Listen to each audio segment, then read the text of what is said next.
I had 30 seconds before the champagne cork popped and the trigger pulled. My pulse hammered against my wrist as I pressed pen to paper, the receipt so flimsy it threatened to tear under the pressure of my shaking hand. The Aurelius hummed around me, cutlery on bone china, someone's practiced laugh, the rustle of designer fabric against Italian leather. Outside, Manhattan's February wind rattled the massive windows like it wanted in. Inside, the air sat heavy with perfume and lies. I walked toward table 7 the way you walk toward a cliff edge, knowing you shouldn't, unable to stop. Michael Young sat facing the entrance, his back to the exposed brick wall where the Aurelius displayed its collection of vintage photographs. Old New York. Dead New York. He had the kind of face that belonged in those black and white images, all sharp angles and controlled danger. Dark hair slicked back, revealing the edge of a tattoo that crawled up his neck like smoke. His suit probably cost more than my rent for the year. His hands rested flat on the table, steady, while his fingers occasionally tapped, not nervous, calculating. Across from him, Julie King tilted her head, smiling at something he'd said. Her dress was the blue of deep water, the kind that drowns you slowly. Diamond earrings caught the chandelier light, scattering it across her perfect cheekbones. Her phone sat face down on the table between them, still warm from the call she'd just finished. The call I had heard. She looked like devotion. She was execution. 23 minutes ago, I'd been in the staff lounge. The Aurelius kept its employee break room in what used to be the building's original parlor, high ceilings, ornate molding, a small window that looked out onto the fire escape. It was the only place in the restaurant that felt real. I ducked in to refill my apron with pens, the small spiral notepad we used for special requests, breath mints that didn't actually work. That's when I heard her voice through the ventilation grate. The old building's heating system connected every room, carrying sound like a secret keeper. Julie's voice drifted down from the private ladies' lounge directly above, clear as a confession. Table 7, the one by the photographs. Her tone was smooth, practiced, not the voice of someone ordering death, but that's exactly what it was. I froze, pen hovering over my apron pocket. When he raises his glass for the toast, a pause, the sound of her adjusting something, jewelry maybe, or a gun I couldn't see. Make it look like a robbery gone wrong, panic, chaos, you know the drill. My breath caught somewhere between my lungs and my throat. She continued in what sounded like Russian, the words hard and efficient, stripped of anything soft. I didn't speak Russian, didn't need to. The cadence told me everything. Coordinates, confirmation, countdown. Then back to English. 2 at the bar, 1 by the kitchen, another near the coat check. They won't see you coming until it's too late. Footsteps, heels clicking against marble, moving toward the stairs. I should have moved, should have pretended I hadn't heard, gone back to refilling salt shakers and smiling at people who never looked at my face. Instead, I stood there, listening to her descent, watching through the crack in the door as she passed, hair perfectly arranged, expression serene, one hand trailing along the banister like she was walking through a dream instead of back to the man she'd just condemned. Julie King. I'd seen her photo in the social pages. Power couple of the year. Michael Young and Julie King, the reformed businessman and the philanthropist, engaged last fall, wedding planned for June. Except Michael Young wasn't reformed, and Julie King wasn't who she pretended to be. And I'd just heard her order his murder. I counted to 10 after she passed, then 20, then 30, waiting for my hands to stop shaking enough to function. When I finally left the break room and stepped back onto the restaurant floor, everything looked different. The Aurelius was a stage, and I'd just learned everyone was performing. I scanned the dining room with new eyes, my serving tray clutched against my ribs like armor. 2 men at the bar, both in dark suits that fit too well, the kind made to conceal things. One nursed a scotch he hadn't touched in 15 minutes. The other scrolled through his phone, but his eyes tracked movement in the mirror behind the bottles, specifically movement at table 7. One man by the kitchen, older, stone-faced, menu open but unread. His jacket hung oddly on the left side. Weight, metal. Another near coat check, helping an elderly woman with her wrap, too attentive, too patient for someone actually working. 4 men, 4 positions, all eyes on Michael Young, who sat oblivious at table 7, laughing at something Julie said, completely unaware that the woman across from him had arranged his death with the same care she'd probably used to choose her engagement ring. My heart slammed against my sternum. I thought about walking away, clocking out, going home to my brother Marcus, who was probably asleep by now, headphones on, textbooks scattered across his bed, going back to my life of invisibility and safety. Men like Michael Young. I'd read the whispers, the rumors everyone repeated but no one confirmed. Organized crime, money laundering, the kind of man who built empires on other people's ruin. Maybe he'd earned this. Maybe this was justice, served cold in a restaurant that cost $200 a plate. But then, I thought about the emergency room 3 years ago. My parents' car, wrapped around a telephone pole. The officer who'd shown up at my door at 2 a.m., face already arranged in practiced sympathy. "I'm sorry, miss. There was nothing anyone could do." Nothing anyone could do, because no one had known. No one had warned them. The drunk driver who'd swerved into their lane had killed them in seconds, and I'd spent 3 years wondering if someone, somewhere, had seen him get in his car and chosen not to intervene. I couldn't watch someone die when I had the power to stop it, even if it cost me everything. I grabbed a receipt from my apron, clicked my pen, and wrote 8 words in handwriting that barely looked like mine. "Your fiancé is the enemy. They're already inside." The paper felt insubstantial, like it might disintegrate before it reached him. Around me, the restaurant continued its performance. Conversation, laughter, the gentle clink of champagne flutes being prepared for the toast. The toast that would be his last. I folded the receipt twice, creased it with my thumbnail, and started walking. Each step toward table 7 felt like walking underwater. Time stretched. My uniform suddenly felt too tight, the fabric scratching against my collarbone. My shoes squeaked faintly against the polished floor. Someone's perfume caught in my throat. Jasmine and something darker. Decay masquerading as luxury. Julie saw me first. Her eyes, pale, calculating, tracked my approach. Her smile never wavered, but something behind it shifted. Suspicion, maybe, or recognition that her carefully constructed plan had a variable she hadn't accounted for. Me, the invisible waitress, the one no one ever looked at twice. I reached table 7 and set down the wine glasses I'd been carrying. My hands didn't shake. Some part of me had gone numb, operating on instinct and desperate courage. "Your Riesling?" My voice came out steady, professional, like I hadn't just overheard a murder plot, like my heart wasn't trying to claw its way out of my chest. Michael looked up. His eyes were darker than I'd expected, not cold but careful, the kind of eyes that missed nothing, cataloged everything. When they met mine, something flickered in them, not recognition but attention, real attention. I did something I'd never done in 2 years of working at the Aurelius. I broke protocol. I touched him. My hand pressed against his for just a second as I slid the folded receipt beneath his napkin. The contact lasted maybe half a heartbeat, but it was enough. Enough for him to feel the paper. Enough for him to know this wasn't routine. "Is there a problem?" Julie's voice cut through the moment, sweet as arsenic. "No problem at all." I met her eyes, held them. "Just making sure everything is perfect for your evening." I stepped back, turned, walked away with my empty tray and my hammering pulse. Behind me, I heard the whisper of paper unfolding, the pause in conversation.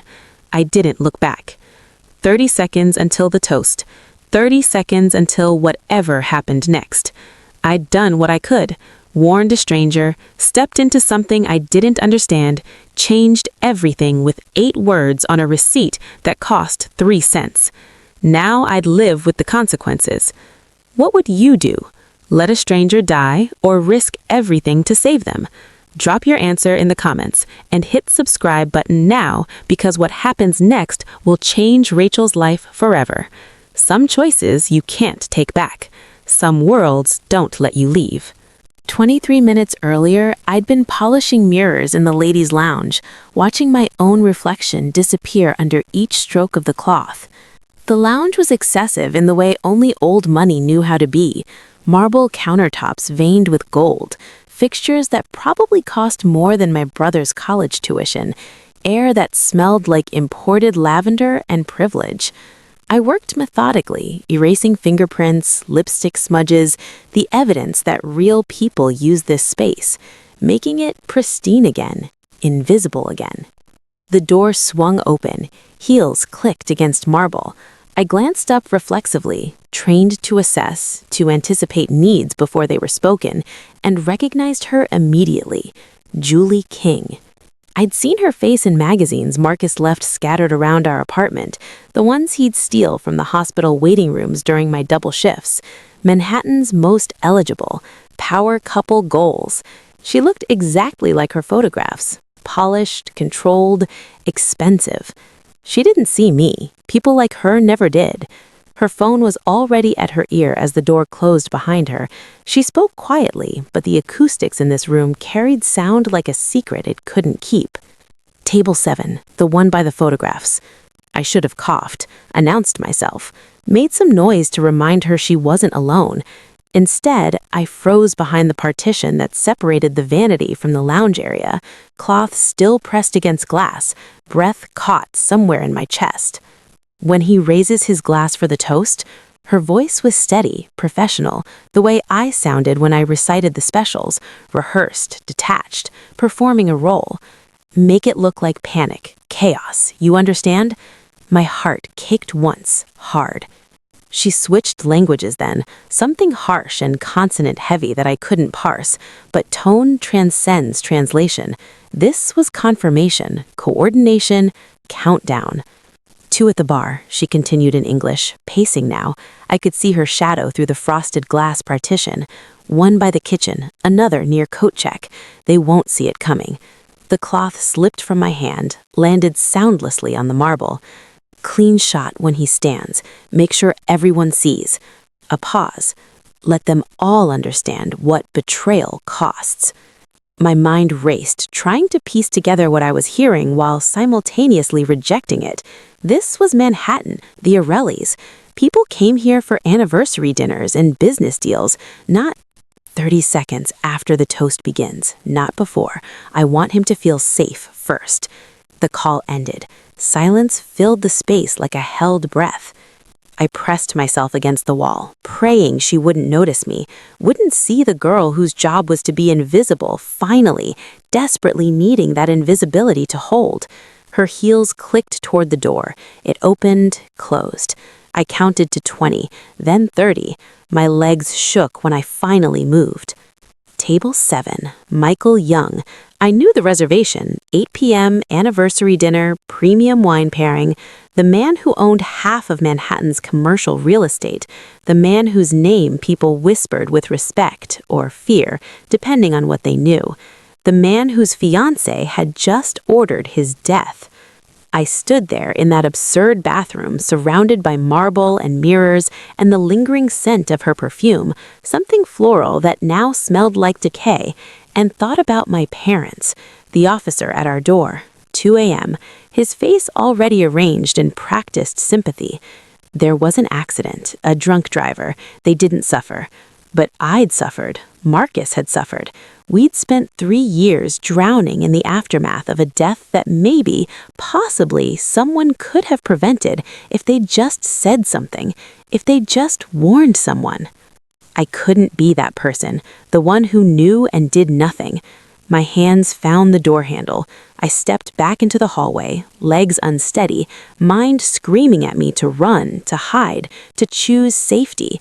Instead, I walked back to the restaurant floor, found my apron, found a pen, found a receipt, and started writing words that would either save a stranger or destroy me. She heard a murder plot. She could walk away, stay safe, stay invisible, but staying silent means becoming the person who let someone die. What would you do? Would you risk everything for a stranger? Drop your answer below and subscribe now, because Rachel's about to make a choice that will haunt her for the rest of her life. Some decisions can't be unmade. This is hers. What happened next will change everything. The walk to table 7 felt like drowning in slow motion. Every step amplified. The whisper of fabric against my legs, the faint creak of my shoes, the way my pulse hammered in my temples so hard I thought everyone could hear it. The receipt burned in my apron pocket like evidence of a crime I hadn't yet committed. Michael Young sat with his back to the wall, the way predators do when they're pretending to be civilized. His hands rested on either side of his plate, fingers relaxed but ready. He was laughing at something Julie said, head tilted slightly, and for a moment he looked almost normal, almost safe. He had no idea. Julie's performance was flawless. The way she leaned in when she spoke, the gentle touch on his forearm, the smile that probably looked adoring to anyone who hadn't heard her orchestrate his murder 20 minutes ago. She wore devotion like an expensive coat, perfectly tailored, completely false. I forced my eyes away from them and scanned the room with new purpose. The 2 men at the bar hadn't moved. One still nursed that untouched scotch. The other had his phone face down now, body angled toward table 7 like a compass finding north. The man by the kitchen had closed his menu. His hand had disappeared inside his jacket. The one near coat check was no longer helping anyone, just standing, waiting, watching. 4 men, 4 positions, all aimed at one target. My training kicked in automatically, muscle memory from 2 years of navigating this space, balancing trays, reading tables. I approached from the left, wine bottle in hand, professional smile fixed in place like armor that wouldn't actually protect me from anything. "You're Riesling." Michael looked up. His eyes were darker than they'd appeared from across the room, not cruel but aware. The kind of awareness that came from years of watching for threats, calculating odds, surviving in a world where trust was currency you couldn't afford. I set the glasses down with hands that somehow stayed steady. Julie was watching me now, her smile dimming slightly, something sharp moving behind her gaze. This was it, the moment I couldn't take back. I did something I'd been trained never to do. I broke the invisible barrier between server and served. My hand found his, just for a second, just long enough to press the folded receipt beneath his palm as I adjusted his napkin. The contact lasted maybe 2 heartbeats. His skin was warm, his fingers tensed slightly under mine, feeling the paper, understanding this wasn't protocol. Our eyes met. In that fraction of a moment, something passed between us. Recognition maybe, or just the weight of what I'd done. He saw me. Really saw me, not as furniture or service, but as a person making a choice that would cost her everything. "Is something wrong?" Julie's voice sliced through the moment, sweet and poisonous. I pulled my hand back, forced my face into neutral territory. "Not at all, just ensuring everything is perfect for your toast." How thoughtful. Her eyes stayed on me a second too long, measuring, assessing threat levels. I turned and walked away, legs threatening to buckle, breath shallow and fast. Behind me, I heard the whisper of paper unfolding. Silence. Then Michael's voice, controlled and even. "Actually, darling, I'm afraid we need to leave." Julie's confusion. "What? Now? But we haven't—" "Now." The word cut through the ambient noise like a blade. I risked a glance back. Michael was standing, his hand making a gesture so subtle I almost missed it. 2 fingers against his chest, then pointing toward the door. Around the restaurant, other men stood too. Not the 4 I'd identified. Different men. His men. Julie's face drained of color as she realized what was happening. Then, everything exploded into chaos. She touched him, warned him, crossed a line she can never uncross. Now Michael knows, Julie knows, and Rachel? She just became a target in a war she doesn't understand. Was it worth it? Would you have done the same? Comment below and hit subscribe, because what happens next will shatter everything she thought she knew about right and wrong.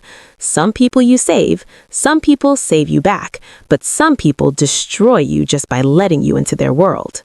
The first gunshot shattered the illusion that wealth could insulate anyone from violence. I dropped behind the bar as the restaurant exploded into chaos. Crystals shattering, chairs scraping, someone's scream cutting through the sudden percussion of gunfire. My hands covered my head uselessly, as if skin and bone could stop bullets that were tearing through upholstery and walls. Through the gap between bar and counter, I watched Michael's world reveal itself. His men moved like water, fluid, precise, brutal. They'd been scattered throughout the restaurants, invisible until they weren't. The man I'd thought was a businessman near the window pulled a gun from beneath his jacket. The couple by the door weren't a couple at all, both armed, both moving to flank the exits. Julie's 4 assassins didn't stand a chance. It was over in 90 seconds. Bodies on the floor. I couldn't tell if they were dead or unconscious, couldn't make myself look long enough to know. The man from the bar tried to run and was intercepted before he reached the door.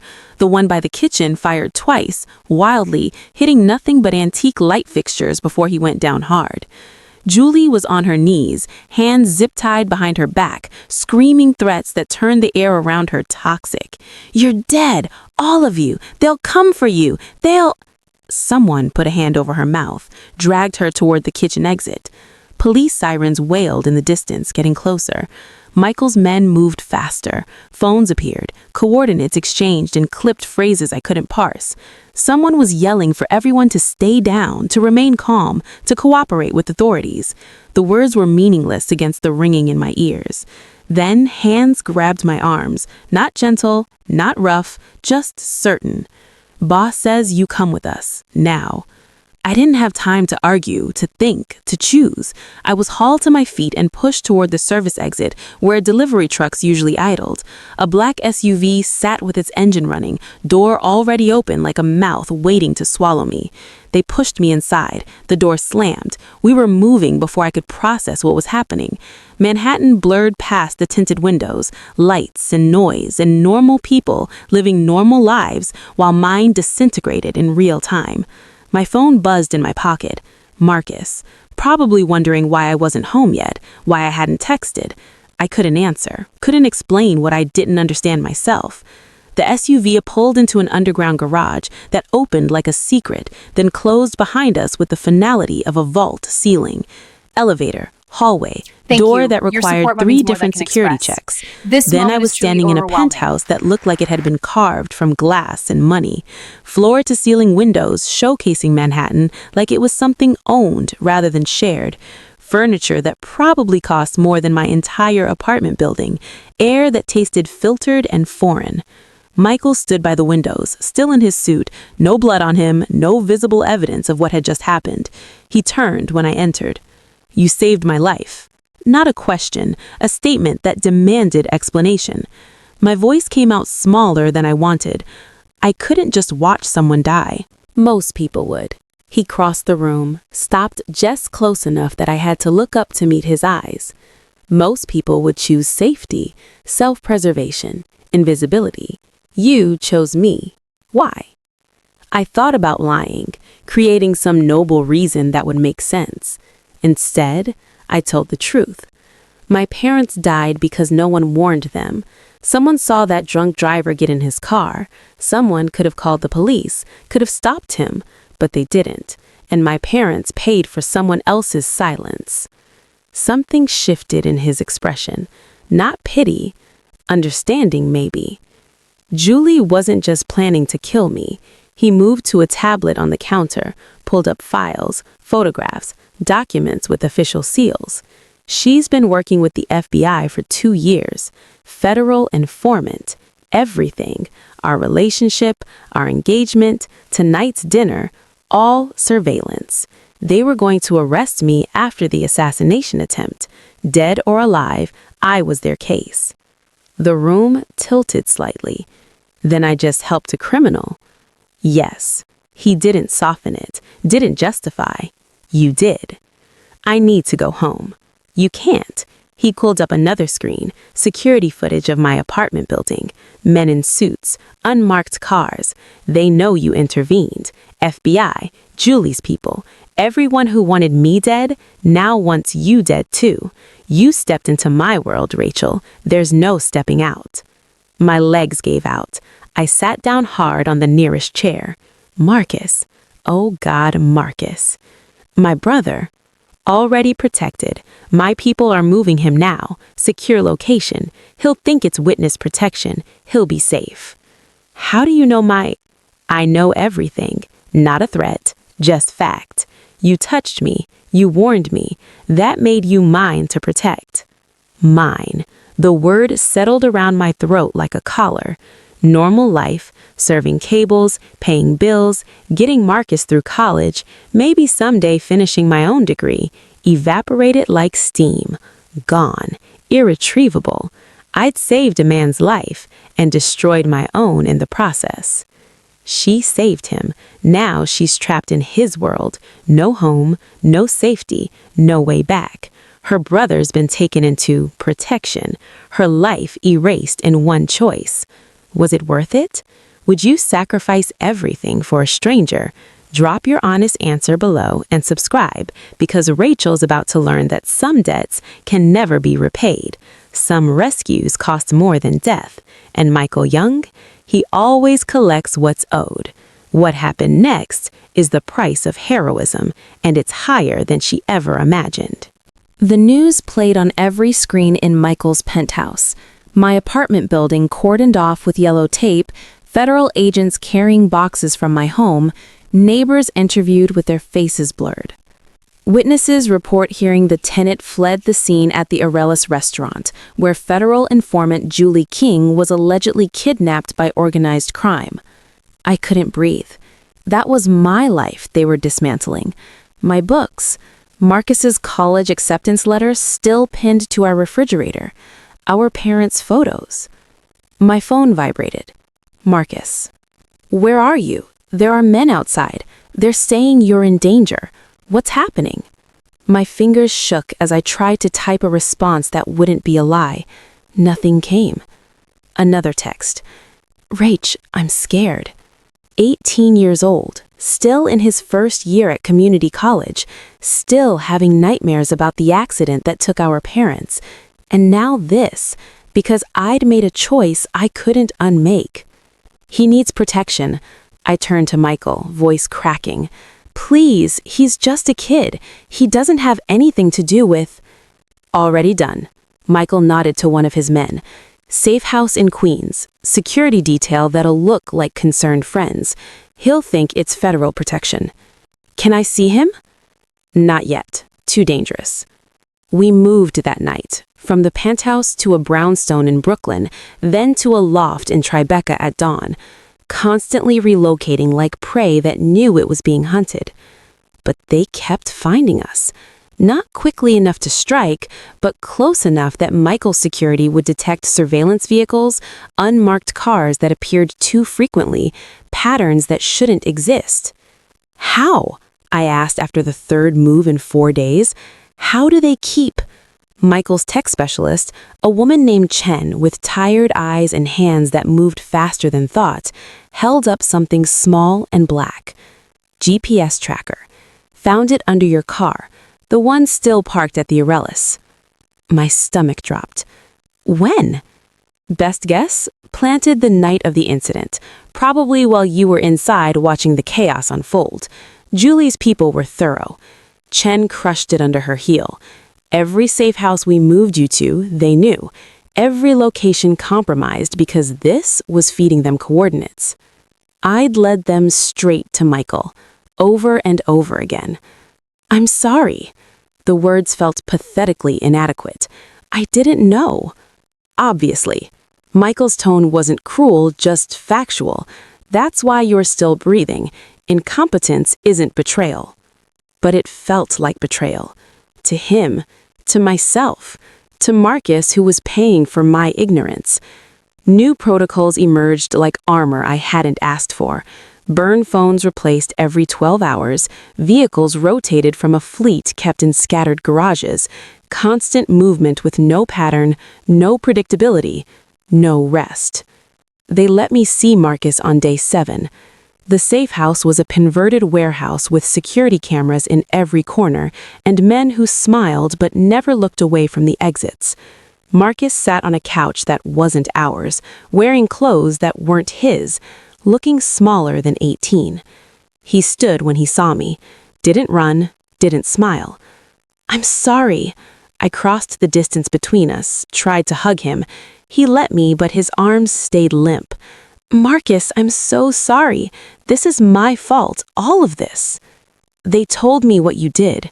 His voice was flat. "That you saved someone, that you're a hero." "I'm not." "You saved a criminal." He pulled back, met my eyes. His looked older than they had a week ago. "The FBI came to the apartment, showed me files, photos, evidence. That man, Michael Young, he's not innocent, Rach. He's hurt people, destroyed families, and you saved him." "I saved a human being." "Did you?" Something raw cracked through his composure. "Or did you just trade his life for ours? Because that's what it feels like you chose a stranger over your own brother." The accusation hit like a fist. "I never meant." "But you did." He sat back down, suddenly exhausted. "You made a choice, and now I'm living with it. No home, no school, no life, just guards and fear and waiting for someone to decide whether we're worth keeping alive." My phone buzzed. Unknown number. I almost didn't answer. "Miss Meyer, this is FBI Agent Morrison. I think it's time we discussed a deal, one that gets your brother his life back. Are you interested?" Behind me, Michael's security was already tracing the call. Marcus watched me with eyes that asked a question I couldn't answer. How far are you willing to go to fix what you broke?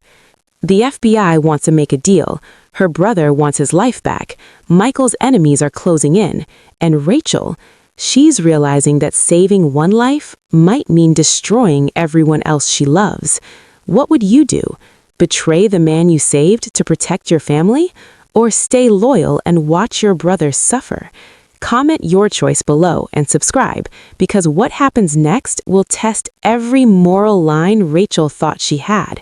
Some choices don't have right answers, only consequences. Agent Morrison laid out my salvation like it was simple. Testify against Michael Young. We'll put you and your brother in witness protection. New names, new city, college tuition covered, fresh start. You're not a criminal, Miss Meyer. You're a victim. We can protect you. I sat across from him in a coffee shop 3 blocks from the safe house, 2 of Michael's men watching from separate tables, pretending not to exist. Morrison's suit was off the rack, but clean.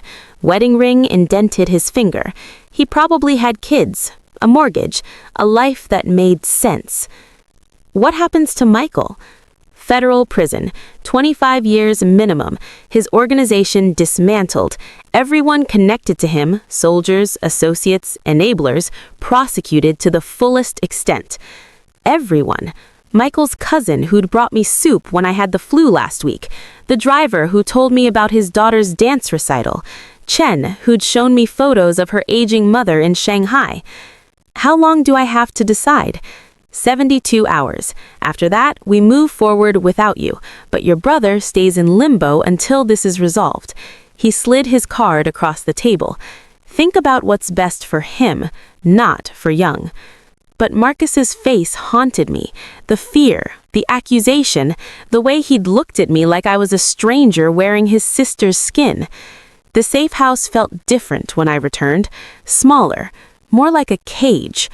Michael was in the study, chessboard set up, waiting. We'd fallen into this routine over the past 2 weeks, late-night games where neither of us talked about the obvious, the fact that I was falling for a man I should fear, that he was trusting someone who could destroy him with a single testimony. Morrison made his pitch. I sat across from him, moved upon without thinking.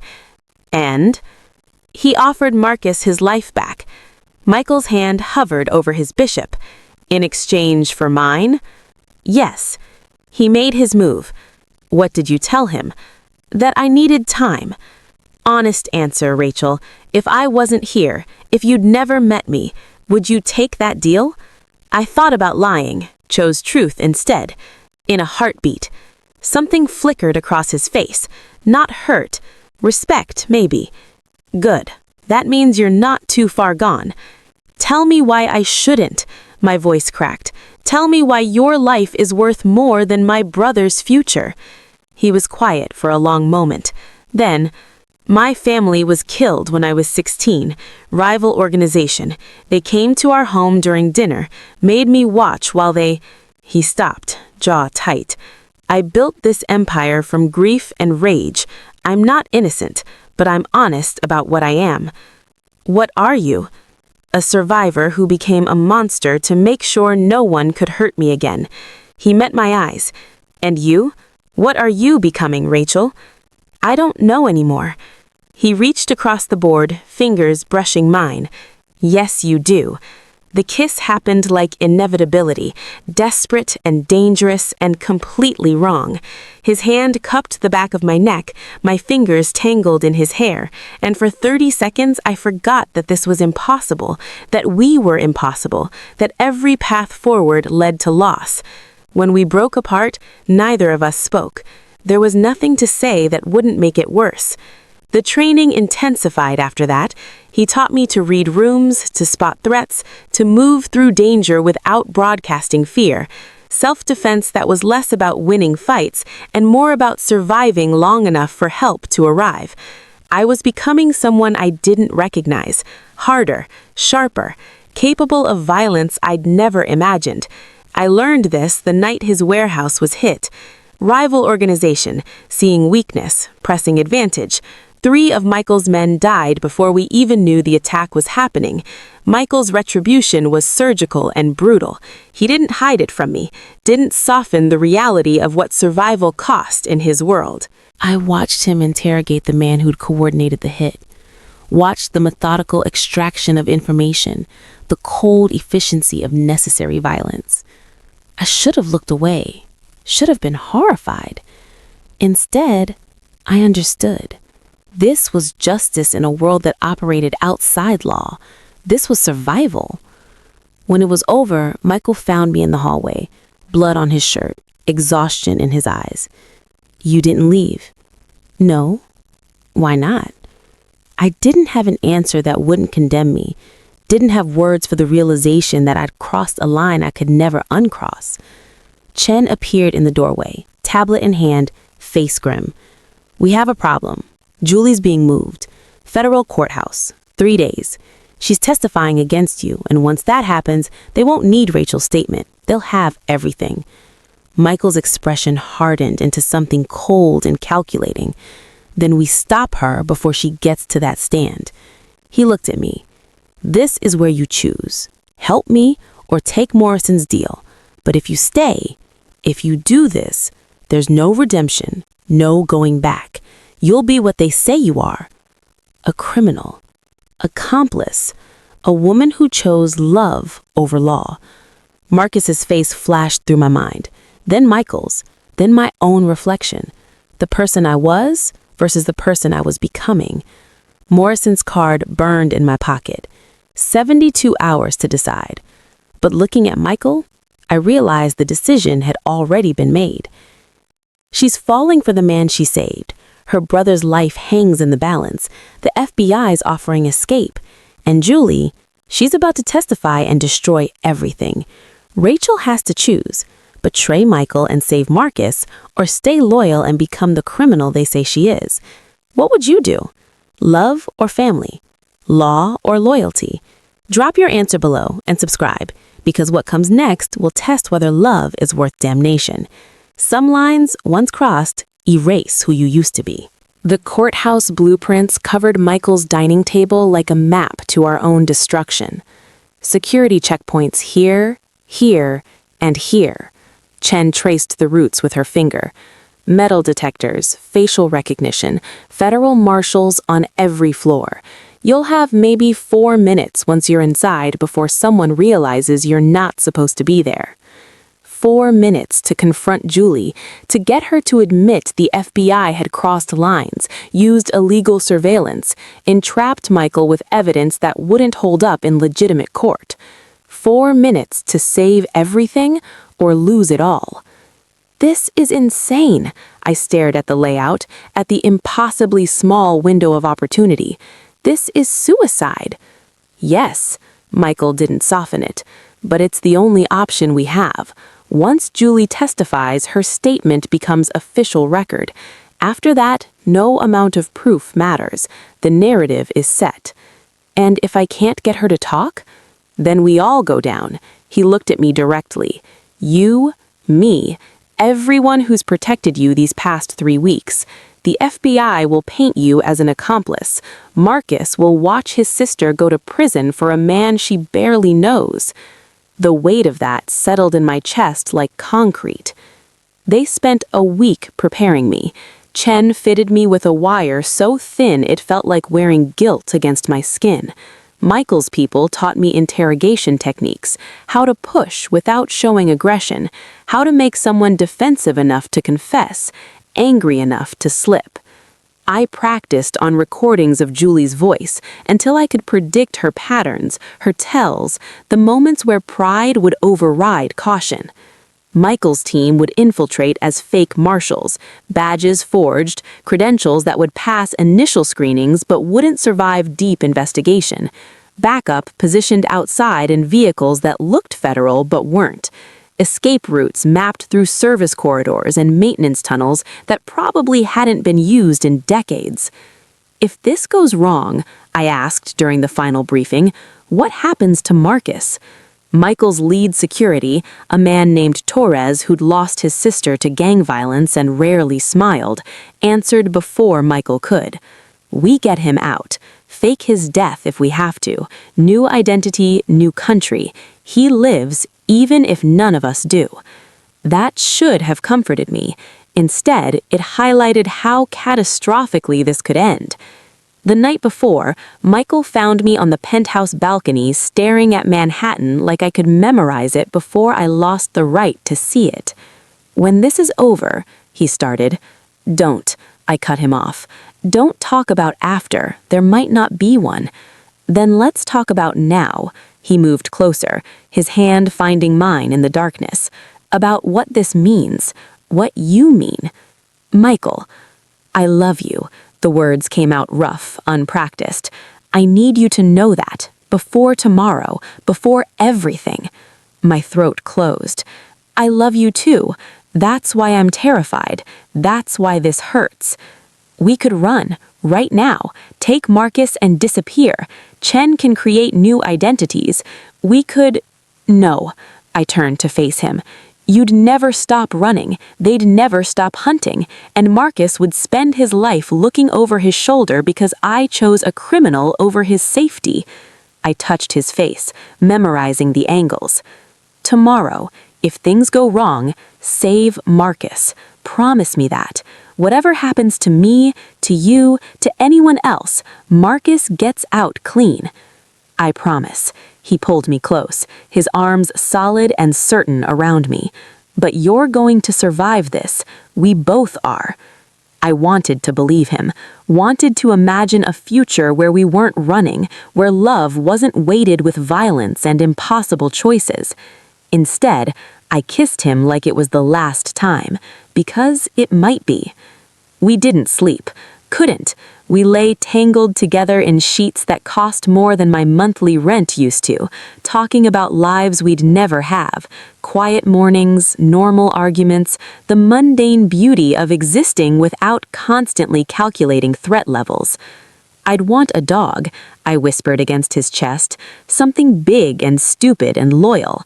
I'd want to teach you to cook, real cooking, not the restaurant kind. I'd want to wake up next to you and not wonder if today's the day we die. His arms tightened. We'll have that. after tomorrow. We both knew he was lying. Dawn came too quickly. The city woke up outside our windows. Delivery trucks, early commuters, people whose biggest worry was traffic or deadlines or what to make for dinner. I envied them so much it physically hurt. Chen arrived with the wire, with final instructions, with an expression that said she'd seen this plan fail before and knew how it ended. Michael helped me dress, a professional suit that made me look like I belonged in a courthouse, like I was someone official rather than someone about to commit federal crimes. "Ready?" he asked. I wasn't, would never be, but I nodded anyway. The SUV waited downstairs. The courthouse loomed in my mind like a guillotine, and somewhere in protective custody, Julie King was preparing to testify. We drove towards our reckoning in silence. She's walking into a federal courthouse to stop Julie's testimony. One wrong move and everyone dies, or worse, goes to prison forever. Marcus's future hangs on 4 minutes of interrogation. Michael's life depends on her getting a confession. And Rachel? She just told the man she loves goodbye, knowing she might not survive what comes next. Would you risk everything for love? For a criminal? For a chance at impossible redemption? Comment below and subscribe, because what happens in that courthouse will destroy everything she thought she knew about justice. Some confessions save you. Some confessions damn everyone. The federal courthouse smelled like power and bureaucracy. Floor wax, old paper, the metallic tang of security screening equipment. I walked through the metal detectors with forged credentials that Torres had sworn would pass, my heart hammering so loudly I was certain everyone could hear it. The wire pressed against my ribs like a secret that wanted to confess itself. Michael's men were already inside, 3 of them dressed as federal marshals, badges gleaming, expressions professionally bored. They didn't acknowledge me. Couldn't. We were strangers performing separate roles in the same desperate theater. The witness prep room was on the 3rd floor, tucked behind security checkpoints that felt less like protection and more like containment. I knocked once, entered. Julie sat at a conference table, looking exactly as she had that night at the Aurelius, polished, composed, expensive, but her eyes held something new, recognition, anticipation. "I knew you'd come," she smiled, but it didn't reach anywhere real. "Agent Morrison said you wouldn't, that you'd choose the easy way out. But I told them, you're too self-destructive for that, too desperate to be heroic." My throat tightened. "You betrayed the man who loved you. He's a criminal who used me as cover for his empire. I did my duty." She stood, circling the table like a lawyer preparing closing arguments. "You, though, you're fascinating. You saved him knowing what he was. That makes you complicit. Or stupid. I haven't decided which." I forced my voice steady, remembering Chen's coaching. Push her pride, make her defensive. "And the FBI? Did your duty include illegal wiretaps? Entrapment? How many laws did they let you break to get him?" Something flickered across her face. "Careful, Rachel. I'm just curious how righteous you get to feel when your entire case is built on methods that wouldn't survive legitimate scrutiny. You're wearing a wire, not a question." "Yes." She laughed, sharp, brittle. "Then let me make this easy for you. Yes, they let me do anything to get Michael. Illegal surveillance, entrapment, evidence planted where it needed to be, whatever it took." She leaned forward. "Because men like him don't get caught by playing fair. They get caught by people willing to become monsters to stop them." The wire captured every word. Case compromised, evidence tainted, everything Michael needed to. The door opened. Agent Morrison entered, and the smile on his face made my blood turn to ice. "Did you really think we wouldn't anticipate this?" He held up a tablet showing video feeds, Michael's fake marshals being surrounded, real federal agents moving into position, SWAT teams deploying outside. "You walked into a trap so obvious I'm embarrassed for you." The floor tilted beneath me. "You knew?" Every move, every plan, every desperate attempt to save a man who isn't worth saving. He gestured to Julie. She told us about your wire 3 days ago. Everything she just said, theater, designed to make you feel like you'd won long enough to spring the real trap. Through the window, I could see the courthouse entrance, federal vehicles, agents in tactical gear, helicopters circling like vultures. Michael's walking into federal arrest as we speak. His infiltration team is already in custody.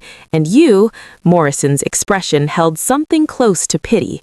You just confessed to conspiracy on camera, admitted to wearing a wire to entrap a federal witness.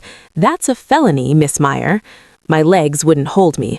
I grabbed the table edge, knuckles white. But we're reasonable people. Morrison pulled out a chair, gestured for me to sit.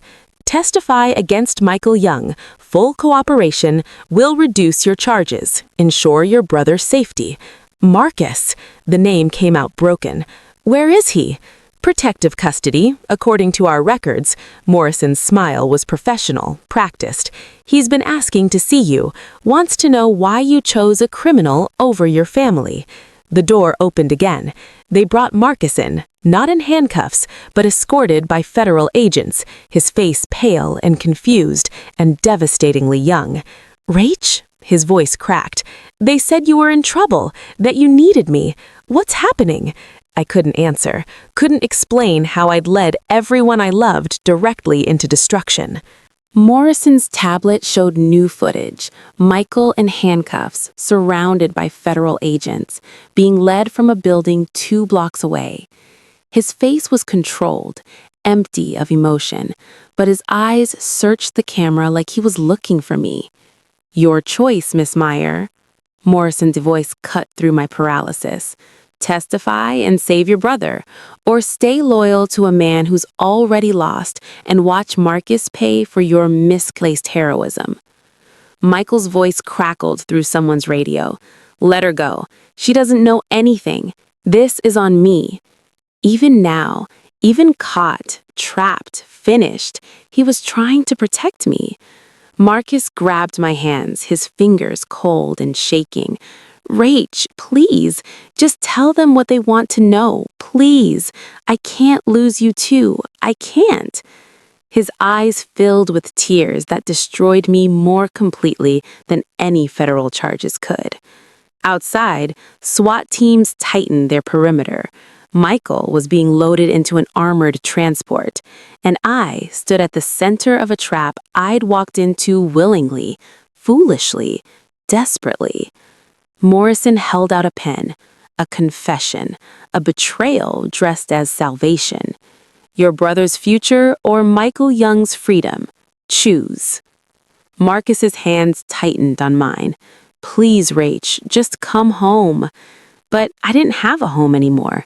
Hadn't since the moment I'd written that warning on a receipt and changed everything.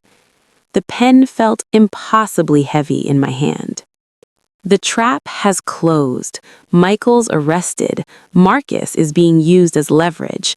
The FBI wants her testimony, and Rachel has seconds to choose. Betray the man she loves, or destroy her brother's only chance at a normal life. There's no right answer, no escape, only sacrifice. What would you do? Save family or stay loyal to love? Comment your choice below and subscribe, because what happens next will break everyone involved.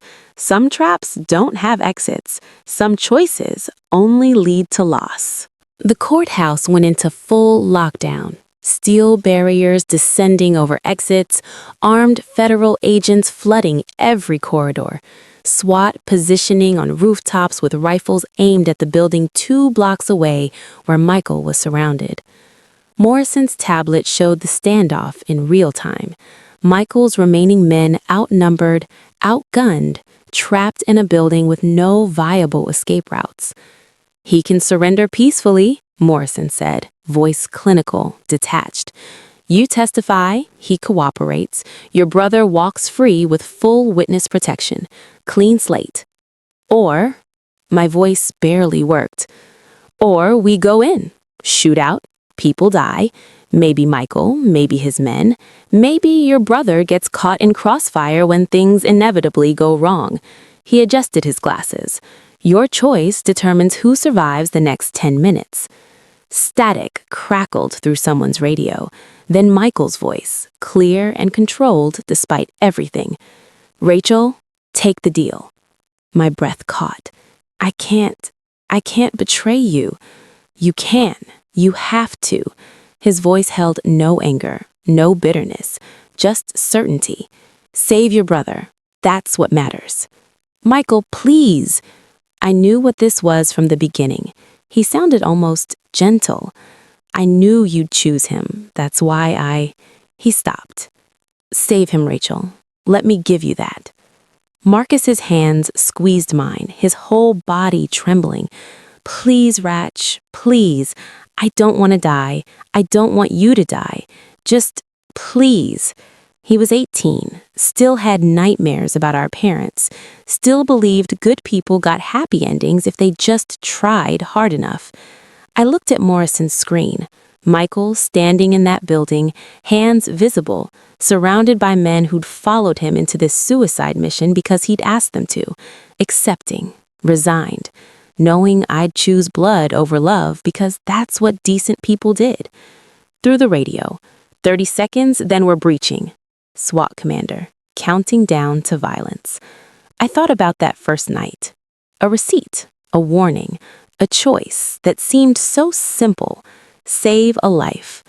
I hadn't known saving one life would cost so many others. I'm sorry. The words broke on the way out. Michael, I'm so sorry. Don't be. His voice was steady, certain, final. I knew what this was. Save him. I turned to Morrison, holding Marcus with one hand, my future with the other.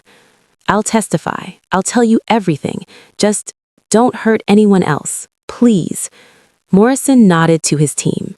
Orders transmitted. The SWAT commander confirmed, standing down, subject is surrendering. On the tablet, Michael raised his hands above his head. Slow, careful, no sudden movements. His men followed suit. Federal agents moved in, efficient and controlled, handcuffs clicking closed one by one. They let him out into daylight, into cameras, into the end of everything. Our eyes met across the distance. 2 blocks, multiple screens, an impossible gulf. Everything we'd said last night hummed between us, all those conversations about futures we'd never have. His expression held no accusation, just acceptance, maybe even relief that I'd chosen correctly. The transport doors closed. He disappeared behind reinforced steel. Marcus collapsed against me, sobbing into my shoulder, his whole body shaking with relief and trauma and the weight of almost dying. It's over, Morrison said quietly. You made the right choice. But it didn't feel right. It felt like amputation, necessary, survivable, but leaving me fundamentally incomplete. They moved us to a secure room, gave Marcus water, a blanket, someone to talk to who specialized in traumatized witnesses. He clung to me like he was 5 again, afraid of storms, needing his big sister to promise everything would be okay. I promised. Another lie to add to all the others. Morrison brought paperwork, testimony schedules, witness protection protocols. Trial starts in 6 months. You'll testify first. Your brother won't have to. His age and circumstance make him a victim, not an accomplice. He slid documents across the table. Sign here and here, initial here. My hand moved automatically, signing away Michael's freedom, my own integrity, any chance at the life we'd imagined in those desperate pre-dawn hours. Marcus fell asleep against my shoulder, exhausted from fear and adrenaline crash. Through the window, I could see the transport vehicle pulling away, taking Michael to federal holding, to processing, to a cell where he'd wait 6 months for me to destroy him in open court. Morrison's phone buzzed. He read the message, expression darkening. What? I asked. Julie's lawyers are already spinning this. They're saying you were coerced, that Michael manipulated you, that you're as much a victim as she was. He looked up. They're going to paint you as either a criminal or a fool, probably both. Does it matter? To your brother's future? No. To yours? He shrugged. Depends on how much you care about being destroyed in the press. I looked at Marcus, sleeping, safe, alive because I'd chosen him. I don't care about anything except him. Morrison nodded. Then you'll survive this. Maybe not intact, but you'll survive. 6 months later, the trial began. She chose her brother, betrayed the man she loved, signed the papers that would send Michael to prison for 25 years. Marcus is safe, Michael's destroyed, and Rachel, she's about to walk into a courtroom and testify against the only person who ever made her feel seen. Was it worth it? Could you make that choice? Comment below and subscribe, because the trial is just the beginning. Some sacrifices save people. Some sacrifices destroy everyone, including the person who makes them. The courtroom felt like a cathedral built for judgment. High ceilings, American flags flanking the judge's bench, rows of spectators watching my destruction like it was performance art. I took the witness stand with hands that wouldn't stop shaking. Michael sat at the defense table, suit pressed, expression unreadable, eyes that followed me with something that looked dangerously close to understanding. The prosecutor's questions were surgical. Tell us about the night of February 14th. Tell us what you heard, what you did, what happened after. So I did. Every detail. The ladies' lounge, Julie's phone call, the assassination plot, the note I'd written with 30 seconds until violence erupted. I didn't look at Michael while I spoke. Couldn't. If I met his eyes, I'd fall apart completely. And when Mr. Young took you to his penthouse, were you held against your will? No. Did you attempt to leave, contact authorities, seek help? No. Why not? Because I was falling in love with him. Because I'd crossed a line and couldn't find my way back. Because normal life felt like a lie after I'd seen the truth of his world. I was afraid, I said instead. The lawyer's coached answer, the one that made me victim instead of accomplice. Julie testified next, polished, professional, every word designed to paint herself as hero and Michael as monster. The press ate it up. Brave informant brings down crime boss, FBI's most successful undercover operation. The verdict came after 3 days of deliberation. Guilty, all counts. 25 years federal prison, no possibility of parole. Michael's face didn't change when they read the sentence. He stood, accepted the judgment with the same control he'd shown that night at the Aurelius when I'd warned him death was coming. The media descended like locusts, my face on every news outlet. Heroic Waitress helps FBI dismantle criminal empire. They made me sound noble, brave, like I hadn't destroyed the man I loved to save the brother I was supposed to protect. Morrison offered witness protection again. New names, new city, federal funding to start over. Marcus and I refused. We couldn't live as other people, couldn't pretend this hadn't happened, that I hadn't made choices that would haunt me until I stopped breathing. The aftermath was worse than the trial. Michael's organization, already weakened by his arrest, collapsed completely within weeks. Rival families saw opportunity, pressed their advantage. His soldiers, his associates, people who'd been loyal, who'd protected me when I had nowhere else to go, targeted, killed, erased. Chen, Torres, the driver who'd told me about his daughter's dance recital, 14 people dead in 3 weeks, 14 funerals I wasn't allowed to attend, 14 lives ended because I'd testified. Morrison called it inevitable restructuring of criminal power dynamics, like people were chess pieces instead of human beings with families who'd mourn them. Then, Chen's cousin, one of the few survivors, sent me a message through channels I didn't know still existed. Julie made a deal, not just with FBI, with the Volkov family. Contract on Michael, $2 million, 3 weeks or less. My blood turned to ice. She's having him killed in prison? already paid, just waiting for opportunity. I called Morrison immediately, desperate, begging. Transfer him, protective custody, solitary, something. Ms. Meyer, Michael Young is exactly where he belongs. Justice has been served. His voice held no sympathy. What happens to him now is consequence, not injustice. She's having him murdered. That's speculation, and even if true, we can't allocate resources to protect a convicted criminal from internal prison conflicts. I tried everything. Lawyers who wouldn't return my calls, advocacy groups who explained that violent criminals weren't their priority, system after system built to ensure that once someone was inside, they stayed invisible. They granted me one visit. Glass partition, phone receivers, 2 guards watching to ensure nothing was passed, nothing compromised. Michael looked thinner than he had at trial, tired in ways that went deeper than lack of sleep. When he picked up the phone, his smile was small and sad and completely genuine. You came. Of course I came. My voice cracked. Michael, Julie made a deal. The Volkov family. They're going to... I know. He said it so calmly, like we were discussing weather instead of his execution. I've known since the 2nd week. It's fine. It's not fine. You're going to die because I testified. You did what you had to do, what I needed you to do. He leaned forward, pressing his free hand against the glass. Tell me Marcus is safe. Tell me he's okay.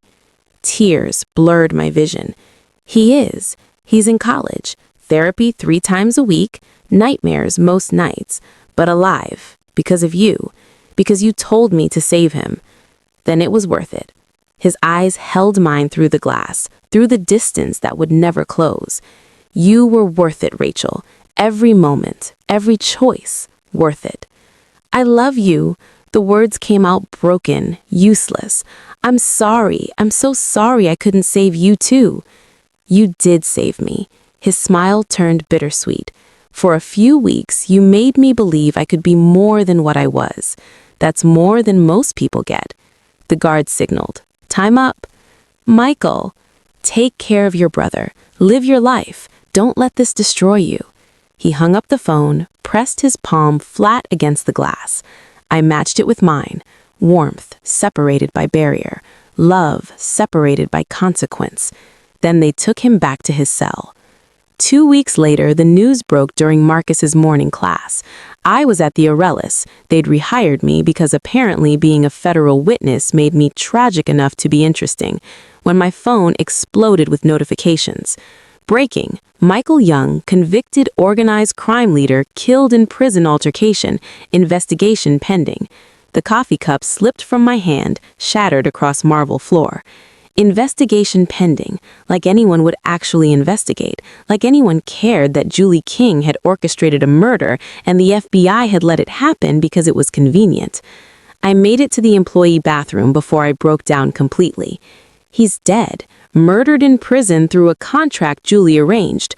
Rachel saved Marcus but destroyed Michael and 14 others who paid for her testimony with their lives. She made the right choice. She saved her brother. And it cost her everything, including the man who loved her enough to tell her to betray him. Was it worth it? Could you live with that weight? Comment below and subscribe, because this isn't over. Tragedy has one more chapter, one more cost. And Rachel, she's about to learn that surviving isn't the same as living. The aftermath, and the villain wins. The news coverage lasted 3 days before the world moved on to newer tragedies. Michael Young, convicted crime boss, killed in prison altercation. Sources say dispute over contraband turned violent. Investigation pending, though authorities note such incidents are not uncommon in federal facilities housing organized crime figures. Investigation pending, a phrase that meant nothing would happen. No one would be held accountable. Julie's contract would remain invisible, unprovable, successful. The funeral was small, only immediate family allowed, though Michael had no immediate family left. They were all dead, killed years ago in the violence that had shaped him into what he became. I went anyway, standing at the back of the cemetery while FBI agents watched from unmarked cars, documenting who attended, who mourned a criminal. Michael's remaining people saw me. Their eyes held no forgiveness, no understanding, just cold, justified hatred. Torres's widow, now Torres's widow because of my testimony, walked past me without speaking. Her silence cut deeper than any accusation could have. She was right to hate me. They all were. I'd saved Marcus, destroyed everyone else. Marcus graduated college 8 months later. I drove 3 hours to attend the ceremony, sat in the back row, watched him accept his diploma with a smile that didn't reach his eyes. He saw me after, came over because he was too decent not to. "Thanks for coming," he said, formal as a stranger. "I'm proud of you." Yeah, he looked past me at his friends waiting, at the future that didn't include his sister. "I'm moving to Portland. Got a job offer, starting next month." That's great, Marcus." "I need distance, Rach, from all of this. From..." He stopped, but I heard what he didn't say. "From you, from what you did, from the choices that kept me alive but killed everyone else." "I understand." He nodded, started to leave, then turned back. "I know you saved me. I know you made an impossible choice, but I can't forgive you for loving him, for choosing him first, even for a little while. I can't forgive you for making me the reason he died." He walked away before I could respond, before I could explain that I hadn't chosen Michael first. I'd chosen him too late, loved him too much, destroyed him to save the brother who couldn't stand to look at me anymore. We talked maybe 3 times a year after that. Birthday texts, obligatory holiday calls. The relationship we'd built from our parents' ashes crumbled under the weight of what I'd done to keep him breathing. I went back to the Aurelius. They rehired me because tragedy made me interesting to the kind of people who dined there. I was a story they could tell at parties, a brush with danger that proved they lived exciting lives. I served them with the same professional smile I'd worn before everything changed. Invisible again. Safe again. Being invisible meant no one died because of me. The news played on the restaurant's bar television one evening, 6 months after the funeral. Julie King in a tailored suit, standing beside the FBI director, receiving the Medal of Valor for her courageous undercover work. Agent King's dedication and sacrifice brought down one of the most dangerous criminal organizations operating in the Northeast, the director said. Her bravery serves as an example to all who serve in law enforcement. Julie smiled for the cameras, humble and heroic, and completely victorious. The villain won, celebrated, honored, free. I poured champagne for table 7, different couple, same table where this had all started, and felt nothing, not anger, not grief, just the hollow weight of survival without purpose. My apartment was small, quiet, paid for with wages that barely covered rent. I kept one thing from Michael's world, a chess piece, his king, from the last game we'd played before the courthouse, before the trap, before I'd chosen survival over love. He'd left it behind deliberately. I understood that now. "So you remember," he'd said during one of our late-night games, "sometimes the only way to save the king is to sacrifice everything else." I held it now in my empty apartment, drink in my unsteady hand. To the man I saved and the man I killed. The liquor burned going down, didn't make anything better, never did. 1 year after Michael's death, I worked the same shift at the Aurelius. Same tables, same wealthy patrons, same performance of service and invisibility.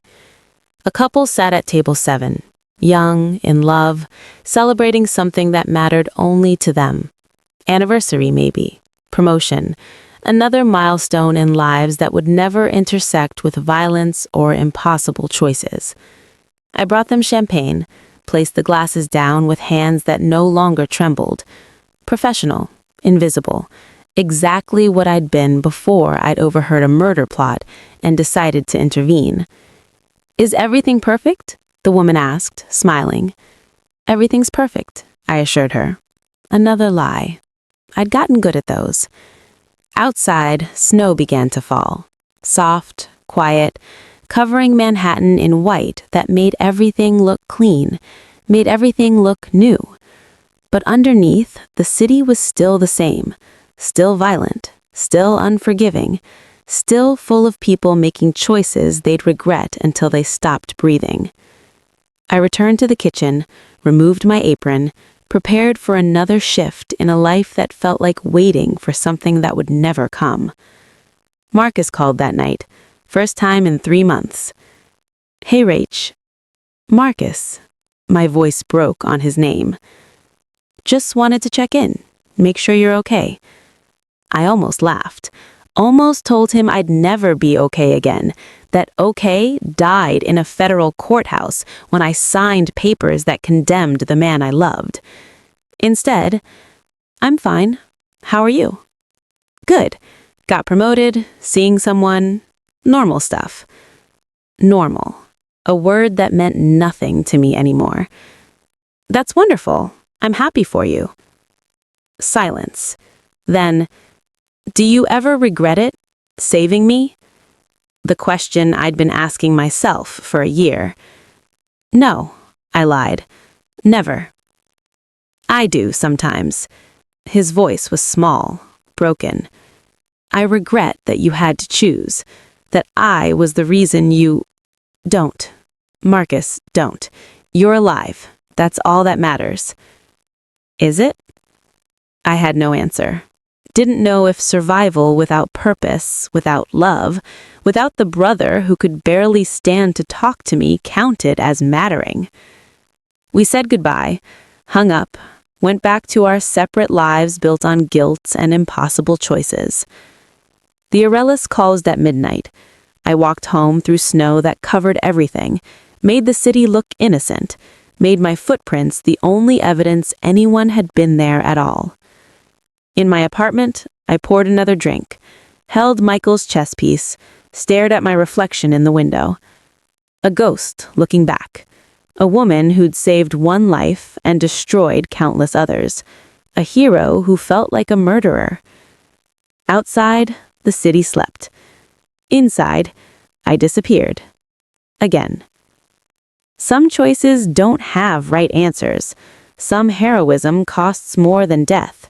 Rachel saved her brother and destroyed the man she loved, 14 innocent people, and herself. Marcus is alive but can't forgive her. Julie is celebrated while Rachel serves champagne to people who'll never know her name. She made the impossible choice. She chose family over love, and everyone lost anyway, including her. This is the cost of stepping into worlds you can't escape. The price of courage without power. The weight of surviving when survival feels like punishment. She saved her brother, destroyed the man she loved, became invisible again. Was it worth it? Could you live with that choice? Would you make the same sacrifice knowing it would break everyone, including yourself? Drop your answer below. Subscribe if this story destroyed you the way it destroyed Rachel. Share it if you've ever made an impossible choice and lived with the weight. Because some stories don't have happy endings. Some stories just have survival. And sometimes, survival is the cruelest ending of all. Thank you for watching. Now go hug the people you love while you still can.